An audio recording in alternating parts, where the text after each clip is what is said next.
Hi students, welcome to Telangana TSAT online classes. నేను Giridhar geography faculty. So మనం TSAT online క్లాసెస్లో ప్రధానంగా తెలంగాణ భౌగోళిక శాస్త్రం గురించి వివరంగా మనం చర్చించుకుంటున్నాం. ఈ తెలంగాణ భౌగోళిక శాస్త్రంలో మరో అతి ప్రధానమైనటువంటి అంశం పర్యాటక రంగం, టూరిజం సెక్టార్ అంటారు. ఈ పర్యాటక రంగం అనేది మనకు తెలంగాణ రాష్ట్రంలో చారిత్రక అంశాలకు సంబంధించి మరియు ప్రభుత్వం తీసుకుంటున్నటువంటి వివిధ రకాల చర్యలు, విధి విధానాలకు సంబంధించిన అంశాలను ఈ పర్యాటక రంగంలో ఈ అంశంలోని మనం వివరంగా చర్చించుకుందాం. పర్యాటక రంగం గురించి మనం తెలుసుకునే అంశాల్లో అతి ప్రధానమైనటువంటి అతి ప్రైమరీ అంశం తెలంగాణ రాష్ట్ర సామాజిక ఆర్థిక అభివృద్ధికి పర్యాటక రంగము ఆర్థికంగా గణనీయంగా తోడ్పాటును అందిస్తుంది. చూడండి, ఇక్కడ ఏ దేశమైనా ఏ రాష్ట్రమైనా పర్యాటక రంగం బాగా అభివృద్ధి చెందితే ఆ పర్యాటక రంగం అభివృద్ధి చెందడం వలన ఆ రాష్ట్రము దేశానికి ఆర్థికంగా చాలా లాభం కలుగుతుంది. అదేవిధంగా సామాజిక అంశాల్లో కూడా మనకు స్నేహభావము బాగా అభివృద్ధి చెందుతుంది. అంటే సామాజిక అంశాలు మరియు ఆర్థిక రంగ అంశాల్లో మనకు బాగా అభివృద్ధి అనేది జరుగుతుంది అనేది దీని యొక్క ప్రధాన అంశం. సామాజికంగా ఆర్థికంగా తెలంగాణ రాష్ట్రం బాగా గణనీయంగా అభివృద్ధి చెందాలంటే మనకు ప్రధానంగా ఈ పర్యాటక రంగ అంశాల్ని ప్రాథమికంగా విధి విధానాలు మరియు పర్యాటక రంగ అభివృద్ధికి ఉన్నటువంటి ప్రాంతాల అభివృద్ధికి ప్రభుత్వం చర్యలు చేపట్టాలి. తెలంగాణ రాష్ట్రము పర్యాటక రంగ ప్రాంతాల అభివృద్ధికి ఎన్నో రకాల చర్యలు చేపడుతుంది. ఆ చర్యల్లో భాగంగా పర్యాటక రంగ అంశానికి ఒక క్యాప్షన్, ఒక స్లోగన్ ప్రభుత్వం ఏర్పాటు చేసింది. అదేంటంటే visit for all reasons and all season. చూడండి, ఇక్కడ దీన్ని ఏంటంటే తెలంగాణ రాష్ట్రానికి రండి, విజిట్ చేయండి, అన్ని కాలాల్లో కూడా రీజన్స్ అన్ని అంశాల్లో కూడా ప్రభుత్వం సహకరిస్తుంది అని దీని యొక్క ప్రధాన అర్థం. పర్యాటక రంగ నినాదము తెలంగాణ ప్రభుత్వం ఒక నినాదాన్ని తీసుకొచ్చింది. భారతదేశాన్ని ఒక నగరంగా చూడాలనుకుంటే హైదరాబాదుకు రండి, అదేవిధంగా ఒక రాష్ట్రంగా చూడాలనుకుంటే తెలంగాణను చూడండి అనే స్లోగన్ని ఇవ్వడం జరిగింది.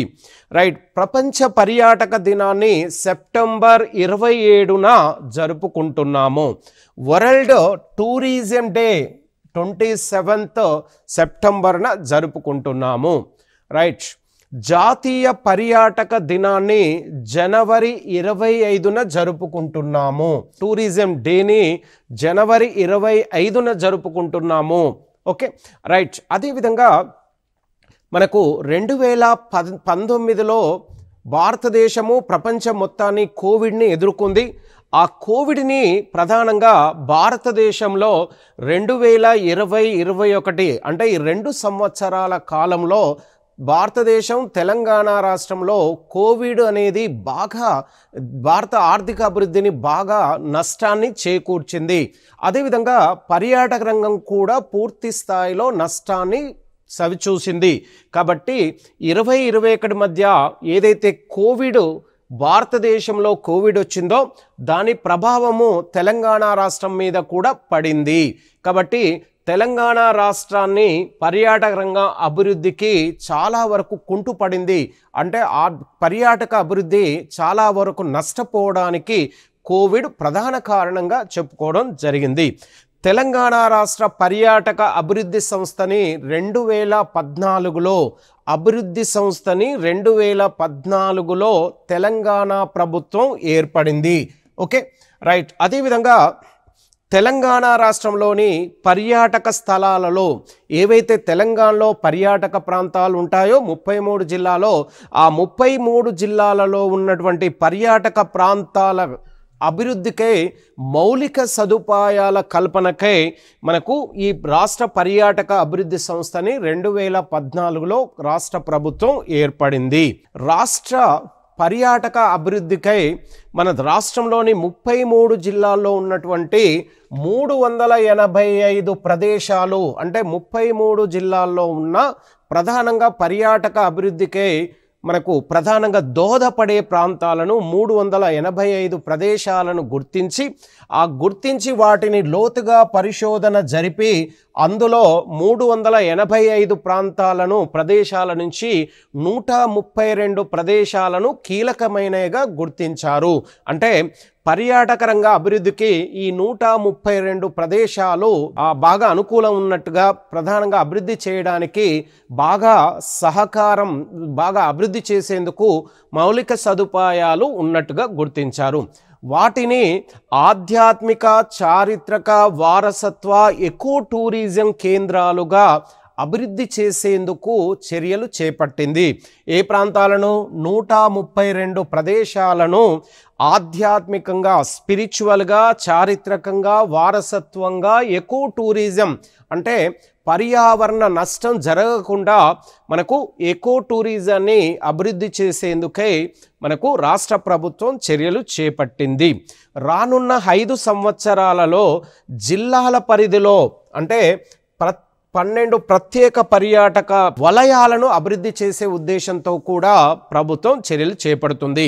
అంటే వచ్చే 5 సంవత్సరాల కాల వ్యవధిలో వివిధ జిల్లాల్లో ఉన్నటువంటి 12 ప్రత్యేక పర్యాటక ప్రాంతాల్లో వలయాలను అంటే పార్కుల రూపంలో ఏర్పాటు చేసి ఆ 12 ప్రాంతాలను బాగా అభివృద్ధి చేసేందుకే రాష్ట్ర ప్రభుత్వం చర్యలు చేపట్టింది. రైట్. రాష్ట్ర పర్యాటక రంగం మరియు రకాలు. పర్యాటక రంగంలో మనకు రకాలు అంటే ఎలాంటి పర్యాటక రంగాలు ఉంటాయి? ఏ రంగంలో పర్యాటక రంగాల్ని మనం అభివృద్ధి చేస్తామంటే వారసత్వ సంపద ప్రదేశాల పర్యాటకము. వారసత్వ సంపద పర్యాటకం అంటే చారిత్రక అంశాల్లో ఏవైతే నిర్మాణాలు ఉంటాయో వారసత్వంగా వాటిని అభివృద్ధి చేసి పర్యాటక అభివృద్ధికి ముందుకు తీసుకురావడం జరుగుతుంది. రెండోది ఆధ్యాత్మిక పర్యాటకము. అంటే వివిధ ఆలయాల్లో ఆధ్యాత్మిక కేంద్రాలు అంటే మనకు వివిధ ఆలయాల్లో ఆధ్యాత్మిక ఆలయాల్లో ఎక్కువగా పర్యాటకంగా అభివృద్ధి చేసి భక్తులను ఎక్కువ ఈ వారసత్వ ఆధ్యాత్మిక పర్యాటక ప్రాంతాలకు భక్తులను ఎక్కువగా రప్పించే ఉద్దేశంతో ఆధ్యాత్మిక పర్యాటక రంగాన్ని అభివృద్ధి చేస్తారు. గ్రామీణ పర్యాటకము. వివిధ పట్టణ ప్రాంతాల్లోని వివిధ ప్రజల్ని గ్రామీణ ప్రాంతంలో ఉన్నటువంటి అందమైన దృశ్యాలను, గ్రామీణ ప్రాంతాల్లో ఉన్న వ్యవసాయ విధానాలను చూసేందుకు రప్పించే విధానము. వన్యప్రాణి సంరక్షణ కేంద్రాలు. అంటే భారతదేశంలో ఇటు రాష్ట్రంలో కూడా మనకు ప్రధానంగా 12 వన్యప్రాణి సంరక్షణ కేంద్రాలు ఉన్నాయి. తెలంగాణలో 12 వన్యమృగ సంరక్షణ కేంద్రాలు ఉన్నాయి. వాటి యొక్క పర్యాటక రంగాన్ని అభివృద్ధి చేసేందుకు చర్యలు చేపడతారు. పర్యాటక రంగము. పర్యావరణం, ఎన్విరాన్మెంటల్ ప్రాంతాలు, అందమైన పర్యాటక ప్రాంతాలకు అందమైన పర్యాటక ప్రాంతాల అభివృద్ధికై. మెడికల్ టూరిజం అంటే మనకు మెడికల్ అంటే ఏదైనా ఒక ప్రాంతంలో బాగా మనకు మెడికల్గా అంటే వివిధ రకాల హాస్పిటల్, మనకు వైద్యుల సౌకర్యము అంటే అత్యాధునికమైనటువంటి వైద్య సదుపాయం కలిగిన ప్రాంతాలను అభివృద్ధి చేసి ఆ ప్రాంతాలకు వివిధ ఇతర ప్రాంతాల నుంచి ప్రజలు అంటే ఎవరైతే వివిధ రకాల మానసిక మరియు భౌతికంగా బాగుపడే వారందరినీ ఇలాంటి ప్రాంతాలకు మనకు రప్పించే ఉద్దేశంతో మెడికల్ టూరిజం. పండుగల పర్యాటక రంగం. దేశంలో మరియు రాష్ట్రంలో వివిధ రకాల పండుగలు వివిధ ప్రాంతాల్లో మనకు ప్రధానంగా వివిధ రాష్ట్రంలోని వివిధ జిల్లాల్లో, గ్రామాల్లో కూడా ప్రధానంగా సమ్మక్క సారక్క వంటి జాతరలు జరిగే క్రమంలో ఆ ప్రాంతాలకు పర్యాటకాన్ని అభివృద్ధి చేయడము. సాహసం పేరిట పర్యాటకము. సాహస పర్యాటక అంశాలు అంటే ధైర్యంతో కూడిన వివిధ ప్రాంతాల్ని ఎదుర్కొనేందుకు కావలసినటువంటి పర్యాటకము. రైట్. తెలంగాణ రాష్ట్రము సుసంపన్నమైన ఆర్థిక పరిపుష్టి కలిగిన వారసత్వ సంపదను భారతదేశము ఇటు తెలంగాణ కలిగి ఉంది. 400 సంవత్సరాల చరిత్ర కలిగిన హైదరాబాదు నగరము వారసత్వ సంపద ప్రదేశాలకు ప్రధాన కేంద్రంగా మన హైదరాబాద్ని పిలుస్తారు.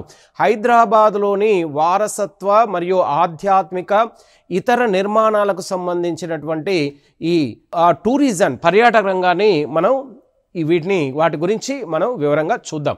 రైట్, ప్రధానంగా చారిత్రక పర్యాటక ప్రాంతంగా చార్మినార్, దీన్ని మహమ్మద్ కులీ కుతుబ్ షా దీన్ని నిర్మించారు. 1591లో మహమ్మద్ కులీ కుతుబ్ షా దీన్ని చార్మినార్ నిర్మించారు. దేని ఆధారంగా నిర్మించారంటే అప్పుడు ఈ 1591లో హైదరాబాద్ రాష్ట్రంలో ప్లేగు వ్యాధి విస్తృతంగా వ్యాపిస్తున్న క్రమంలో ఈ ప్లేగు వ్యాధి నిర్మూలనకై చార్మినార్ని నిర్మించాడు. రైట్, కుతుబ్ షాయి సమాధులు, కుతుబ్ షాయి వంశస్థుల యొక్క సమాధులను హైదరాబాద్ రాష్ట్రంలో గోల్కొండకు దగ్గరలో వాటిని చాలా వరకు సమాధులను నిర్మించారు. ఆ సమాధులను పర్షియన్ హిందూ వాస్తు శైలి నిర్మాణంలో నిర్మించినారు. రైట్, గోల్కొండ కోట, దీన్ని మొదటి పేరు మాన్కాల్ అనే పేరుతో కూడా పిలుస్తారు. గోల్కొండను మాన్కాల్ అనే మరొక పేరు కూడా దీనికి ఉంది.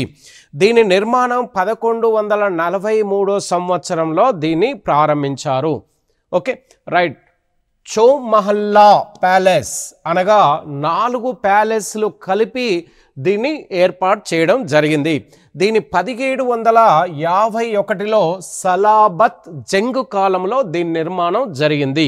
రైట్, నెక్స్ట్ మక్కా మసీద్, దీన్ని చార్మినార్కు ఈశాన్య దిశలో 1614లో మహమ్మద్ కులీ కుతుబ్ షా నిర్మించారు. ఒకేసారి ఇందులో 10,000 మంది ముస్లింలు ప్రార్థన చేసుకునేందుకు వీలుగా ఇక్కడ సౌకర్యాలు ఈ మసీదులో ఉన్నాయి. రైట్, సాలార్ జంగ్ మ్యూజియం, దీన్ని 1951లో సాలార్ జంగ్ దీన్ని నిర్మించాడు. రైట్, నిజాం కళాశాల 1887లో హైదరాబాదు కళాశాలను, అప్పుడు హైదరాబాద్ కళాశాల అనే పేరుతో ఒక కళాశాల ఉంది. అదేవిధంగా మరొక కళాశాల మదరాసా ఏ అలియా అనే 2 కళాశాలలు ఉన్నాయి. ఈ 2 కళాశాలను కలిపి నిజాం కళాశాలగా ఏర్పాటు చేయడం జరిగింది. ఎప్పుడో 1887లో. ఉస్మానియా యూనివర్సిటీ, దీన్ని ఉస్మాన్ అలీ ఖాన్ 26 ఏప్రిల్ 1917లో దీన్ని నిర్మించారు. ఈ ఉస్మానియా యూనివర్సిటీ మొత్తం విస్తీర్ణము 1400 ఎకరాలలో దీన్ని ఏర్పాటు చేయడం జరిగింది. Next Osmania general hospital. Right, ఇక చూడండి, ఇక్కడ ఉస్మానియా జనరల్ హాస్పిటల్ని 1866లో మూసీ నది ఒడ్డున అఫ్జల్గంజ్ దావఖానా అనే పేరుతో మొట్టమొదటిసారిగా ఒక దావఖానాను ఏర్పాటు చేయడం జరిగింది. తర్వాత అంటే అఫ్జల్గంజ్ దావఖానాని 1866లో ఏర్పాటు చేశారు. తర్వాత 1920లో 7వ నిజాం ఉస్మాన్ అలీ ఖాన్ నూతన భవనాన్ని నిర్మించాడు. దేనికి? అఫ్జల్గంజ్ దావఖానాకు నూతన భవనాన్ని నిర్మించారు. ఆ దావఖానాలోకి మనకు అఫ్జల్గంజ్ దావఖానాని 1920లో ఈ కొత్త భవనాన్ని నిర్మించిన తర్వాత ఈ అఫ్జల్గంజ్ దావఖానాను ఏ పేరు మార్చడం జరిగిందంటే ఉస్మానియా హాస్పిటల్ అనే పేరుతో దాంట్లోకి, అంటే ఈ కొత్త బిల్డింగ్లోకి ఉస్మానియా హాస్పిటల్ అనే పేరుతో ఆ కొత్త బిల్డింగ్లోకి మనకు కొత్త హాస్పిటల్ని ఏర్పాటు చేయడం జరిగింది. అంటే ఉస్మానియా జనరల్ హాస్పిటల్ మొదటి పేరుగా అఫ్జల్గంజ్ దావఖానా అనే పేరుతో పిలవడం జరిగింది. ఆ దావఖానే ఉస్మానియా జనరల్ హాస్పిటల్ అనే పేరుతో పేరు మార్చి మనకు ఈ పేరుతో మనకు ప్రధానంగా ఇప్పటి వరకు కూడా సేవలను అందిస్తూ ఉంది. దీని మొత్తం విస్తీర్ణం 27 ఎకరాలుగా మనకు ప్రధానంగా ఉంటుంది. రైట్, హైకోర్టు దీన్ని 15 ఏప్రిల్ 1915లో ప్రారంభించారు, అంటే నిర్మాణం ప్రారంభించారు. దీన్ని ఎప్పుడు పూర్తి చేశారంటే 1919 మార్చి 31న హైకోర్టు నిర్మాణం పూర్తయింది. దీని నిర్మాణానికి ప్రధానంగా 4 సంవత్సరాల సమయం పట్టింది. దీని రూపశిల్పి అంటే మనకు ఈ హైకోర్టు నిర్మాణానికి ఎవరు స్ట్రక్చర్ అంటే మనకు స్ట్రక్చర్ భవన నిర్మాణానికి రూపశిల్పి శంకర్ లాల్ అనే ఇతను జైపూర్ వాసి, జైపూర్ పట్టణ వాసిగా ఇతన్ని పిలుస్తారు. ఈ భవనాన్ని ఎరుపు మరియు తెలుపు రంగులలో ఉన్నటువంటి రాతితో నిర్మించారు. ఈ రాతి పైన ఎరుపు తెలుపు రాతితో నిర్మించబడ్డటువంటి ఈ భవనం ఈ హైకోర్టు పైన రామ్ రహీం అనే అక్షరాలను చెక్కబడి ఉన్నట్టుగా తెలుస్తుంది. అయితే ఇలా చెక్కబడి ఉండడం వలన ఇది హైకోర్టు మత సామరస్యానికి ప్రతీకగా పిలుస్తూ ఉన్నారు. రైట్. సిటీ కాలేజ్, దీన్ని హైకోర్టు భవనానికి ఉత్తర దిశలో మూసీ నది ఒడ్డున సిటీ కాలేజీని 1929లో 7వ నిజాం ఉస్మాన్ అలీ ఖాన్ దీన్ని నిర్మించాడు. రైట్. హన్మకొండకు సంబంధించిన వారసత్వ నిర్మాణాల గురించి మనం చూద్దాము. హన్మకొండ మరియు వరంగల్ వారసత్వ నిర్మాణాలు. రైట్. కాకతీయ సామ్రాజ్య చరిత్రకు వరంగల్ ముఖద్వారంగా నిలుస్తుంది. ఒక విధంగా చెప్పాలంటే హైదరాబాదుకు చార్మినార్ ముఖద్వారంగా నిలిచినట్టుగానే అదేవిధంగా వరంగల్కు కాకతీయ రాజుల చరిత్రకు వరంగల్ ముఖద్వారము మనకు ప్రధానంగా కాకతీయ రాజుల యొక్క చరిత్రను తెలుపుతున్నట్టుగా తెలుస్తుంది. అదేవిధంగా 1000 స్తంభాల గుడి, దీన్ని హనుమకొండలో 1163లో హనుమకొండలో 1163లో కాకతీయ రాజైనటువంటి రుద్రదేవుడు దీన్ని నిర్మించాడు. కాకతీయుల అద్భుతమైన శిల్పకళా నైపుణ్యము ఈ 1000 స్తంభాల గుడిలో మనకు ప్రధానంగా కనబడుతూ ఉంది. వరంగల్ కోట, దీని ఓరుగల్లు కోట అనే పేరుతో కూడా పిలుస్తారు. అదేవిధంగా కాకతీయ రాజైనటువంటి పోలరాజు ఓరుగల్లు నగర నిర్మాణాన్ని ప్రారంభించాడు. మొట్టమొదటిసారిగా కాకతీయ గణపతి దేవుని కాలంలో ఈ వరంగల్ కోట నిర్మాణం పూర్తయింది. ఎప్పుడు ప్రారంభించారంటే పోలరాజు కాలంలో ప్రారంభమైతే మనకు గణపతి దేవుని కాలంలో వరంగల్ కోట నిర్మాణం పూర్తయింది. రైట్. ములుగు మరియు జయశంకర్ జిల్లాల వారసత్వ నిర్మాణాలు. రామప్ప గుడి అతి ప్రధానమైనది కాకతీయ రాజుల చరిత్రకు. ప్రాలంపేట అనే గ్రామంలో ములుగు జిల్లాలో ఉంది. చూడండి, ఇక్కడ రామప్ప గుడి ములుగు జిల్లాలోని పాలంపేట అనే గ్రామంలో ఇది ఉంది. ఈ గుడిని చెక్కిన శిల్పి పేరు రామప్ప. అంటే చూడండి, ఇక్కడ రామప్ప గుడి యొక్క నిర్మాణ శిల్పి రామప్ప, అతని పేరుపైనే ఈ గుడికి పేరు ఏర్పాటు చేశారు. అంటే మనకు దేశంలోనే మొట్టమొదటిసారిగా ఒక శిల్పి పేరు మీద గుడిని ఏర్పాటు చేయడం అనేది మనకు మొట్టమొదటిసారిగా మనకు తెలుస్తుంది.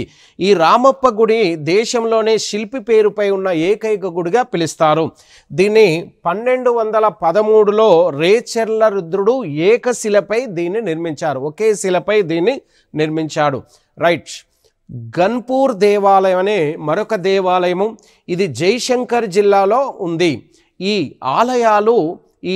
గన్పూర్ దేవాలయము, ఇందులో కొన్ని ఆలయాల సమూహం ఉంటుంది.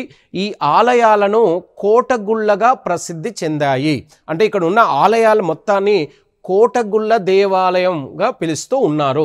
ఇక్కడ 22 ఆలయాల సమ్మేళనంగా ప్రధానంగా ఇక్కడ గన్పూర్ దేవాలయం ఏర్పాటు చేయడం జరిగింది. ఇక్కడ ప్రధాన దేవుడైనటువంటి మహాశివుడు ప్రధాన దేవుడుగా ఉంటాడు. 22 ఆలయాల్లో ప్రధాన దేవుడు ఎవరైనా విషయం తీసుకుంటే మహాశివుడు. ఈ విగ్రహం మహాశివునిలో మనకు సగం మనిషి ఆకారం కనబడుతుంది, సగం సింహ ఆకారంలో ఉంటుంది. అయితే ఈ విగ్రహం ఏదైతే మహాశివుడి సగం మనిషి సగం సింహం ఉన్న ఈ విగ్రహాన్ని ఏనుగు పైన ఊరేగుతున్నట్లుగా మనం చూడవచ్చు.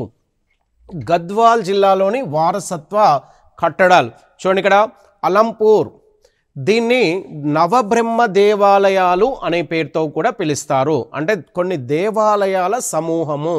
ఇక్కడ శివుని యొక్క 9 రూపాలు కలిగిన ఆలయాన్ని తుంగభద్ర నది పైన ప్రధానంగా ఒడ్డున దీన్ని నిర్మించారు. గద్వాల్ కోట, ఈ కోటను విద్వద్ గద్వాలగా పిలుస్తూ ఉంటారు. దీనికి మరొక పేరుగా దీన్ని 17వ శతాబ్దంలో గద్వాల్ పాలకుడైన పెదసోమ భూపాలుడు దీన్ని నిర్మించాడు. రైట్. ఖమ్మం వారసత్వ కట్టడాలు. రైట్. నేలకొండపల్లి పట్టణంలో దీన్ని నిర్మించాడు. దీని యొక్క మొత్తం విస్తీర్ణం 100 ఎకరాలలో నిర్మించిన మట్టి కోట. యాక్చువల్గా ఇది మట్టితో నిర్మించబడ్డ కోట. ఇది నేలకొండపల్లి, కల్లూరు. దీన్ని ఖమ్మం పట్టణానికి 50 కిలోమీటర్ల దూరంలో దీన్ని నిర్మించారు. రాణి రుద్రమాదేవి నిర్మించిన వేణుగోపాల స్వామి దేవాలయము ఇక్కడ ఉంది. ఈ ప్రాంతం కులీ కుతుబ్ షాయిలకు రాజధానిగా ఇది ఉండేది. రైట్. భద్రాద్రి మహబూబాబాద్ వారసత్వ కట్టడాలు. చూడండి, ఇక్కడ పర్ణశాల శ్రీరాముడు ప్రధానంగా ఇక్కడ ఈ ప్రాంతంలో తిరిగినట్లుగా మనకు తెలుస్తుంది. పర్ణశాల భద్రాద్రి జిల్లాలో శ్రీరాముడు తన వనవాస కాలంలో భాగంగా ఇక్కడ ఉన్నట్టుగా మనకు తెలుస్తుంది. గుండాల, ఇది భద్రాద్రి జిల్లాలో ఉంది. ఇక్కడ వేడి నీటి బుగ్గ ప్రవాహము ప్రవహిస్తూ ఉంది. అంటే ఈ గుండాలనే ప్రాంతము పర్యాటక రంగ పరంగా కూడా చాలా ప్రసిద్ధి చెందింది. ఈ గుండాలనే ప్రాంతంలో ఎక్కువగా ఒక లోయ ప్రాంతం, చిన్న లోయ ప్రాంతం. ఆ లోయ ప్రాంతం అడుగు భాగం నుంచి ఎక్కువగా అత్యంత వేడితో కూడిన నీటి ప్రవాహము ఈ గుండాల అనే ప్రాంతం వద్ద ఉపరితల ప్రాంతానికి వేడి నీటితో కలిగినటువంటి ఆ నీరు ఊర్ధ్వముఖంగా పైకి లేవడం జరుగుతుంది. Okay, right. నెక్స్ట్ గార్లా. ఈ మహబూబాబాద్ జిల్లాలో ఉంది. కాకతీయ రాజుల కాలంలో మనకు నిర్మించిన శ్రీ వెంకటేశ్వర స్వామి ఆలయము ఇక్కడ ప్రధానంగా మనకు కనిపిస్తూ ఉంది. కరీంనగర్ వారసత్వ కట్టడాలు. చూడండి, ఇక్కడ ఎలగందల్ కోట అనేది కరీంనగర్ జిల్లాలోనే, కరీంనగర్ జిల్లాకు ఆ కరీంనగర్ అనే పేరు రావడానికి అతి ప్రధానమైనటువంటి కోటగా కూడా దీన్ని పిలుస్తారు. దీన్ని ఎలగందల్ ఖిల్లా అనే పేరుతో కూడా దీన్ని పిలుస్తూ ఉంటారు. ఎలగందల్ ఖిల్లా అని కూడా దీన్ని అంటారు. ఇది కరీంనగర్ జిల్లాలో మానేరు నది ఒడ్డున ఎలగందల్ గ్రామంలో దీన్ని ఏర్పాటు చేయడం జరిగింది. చూడండి, ఇక్కడ ఇది ప్రధానంగా మానేరు నది ఒడ్డున ఉన్న అతి ప్రధానమైనటువంటి కోటగా దీన్ని పిలుస్తారు. ఈ కోట పేరు నుండే కరీంనగర్ అనే పేరు రావడానికి ఈ కోటే ప్రధాన కారణం. జగిత్యాల మరియు పెద్దపల్లి జిల్లాల వారసత్వ నిర్మాణాల గురించి మనం ఇప్పుడు చూద్దాం. కోటిలింగాల, ఇది ప్రధానంగా జగిత్యాల జిల్లాలో పెదవాగు వద్ద గోదావరి తీరాన ఉన్న చారిత్రక పురావస్తు గ్రామం అంటారు.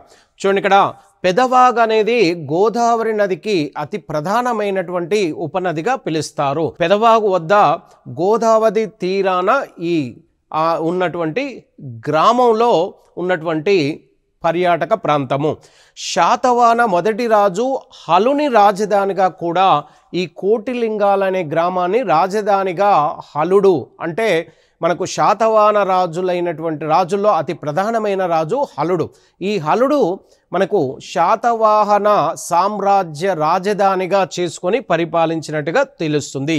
ఇక్కడ ఇది కోటిలింగాల వద్ద బౌద్ధ మతం, జైన మతం రెండు కూడా కలిసి ఉన్నట్టుగా మనకు ప్రధానంగా తెలుస్తుంది. ఇక మనకు ఇక్కడ ప్రధానంగా రామగిరి కోట. రైట్. దీన్ని రామగిరి ఖిల్లా అనే పేరుతో కూడా పిలుస్తూ ఉంటారు.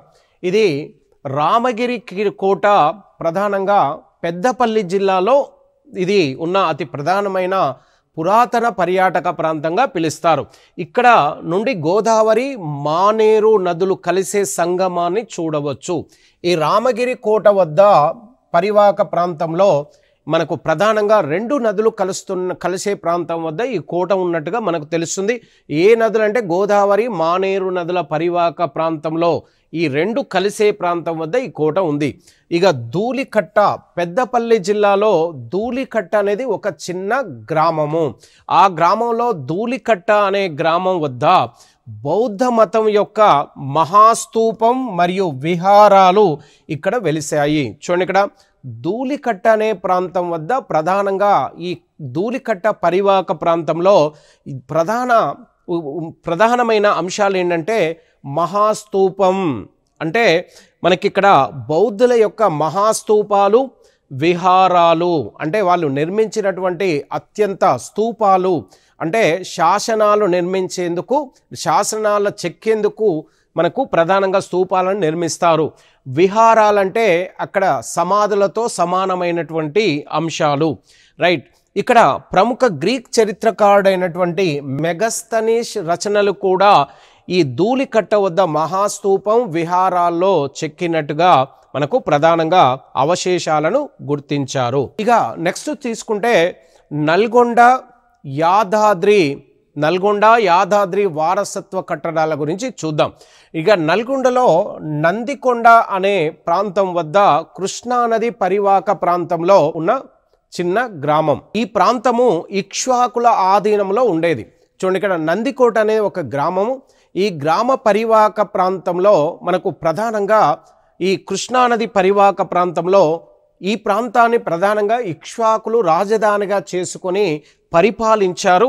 ఇక్కడ బౌద్ధ నిర్మాణాలు, స్తూపాలు, ఆరామాలు, ఈ మూడు రకాలైనటువంటి నిర్మాణాలు కృష్ణానది ఒడ్డున నందికొండ పరివాహక ప్రాంతంలో ప్రధానంగా మనకు కనబడుతున్నాయి. కొలనుపాక యాదాద్రి జిల్లాలో ఆలేరు మండలంలో ఈ కొలనుపాక అనే చారిత్రక ప్రాంతం ఉంది. జైన ఆలయము ఈ ప్రాంతంలో ప్రసిద్ధి చెందింది. జైన ఆలయము, ఇక్కడ జైన దేవాలయంలో ప్రధానంగా 5 మీటర్ల ఎత్తులో ఉన్న మహావీరుని విగ్రహం కూడా మనకు కనిపిస్తూ ఉంది. భువనగిరి కోట, దీని యాదాద్రి జిల్లాలో ఉన్న చాళుక్య పాలకుడైన త్రిభువన మల్ల విక్రమాదిత్యులు దీన్ని నిర్మించినట్లుగా తెలుస్తుంది. ఏకశిల పైన 50 ఎకరాల విస్తీర్ణంలో అద్భుతమైన కోటను భువనగిరి కోటను నిర్మించడం జరిగింది. రైట్, ఇక చూడండి, ఇక్కడ ఇతర నగరాలలో ఉన్న వారసత్వ కట్టడాల గురించి మనం ఇప్పుడు చూద్దాం.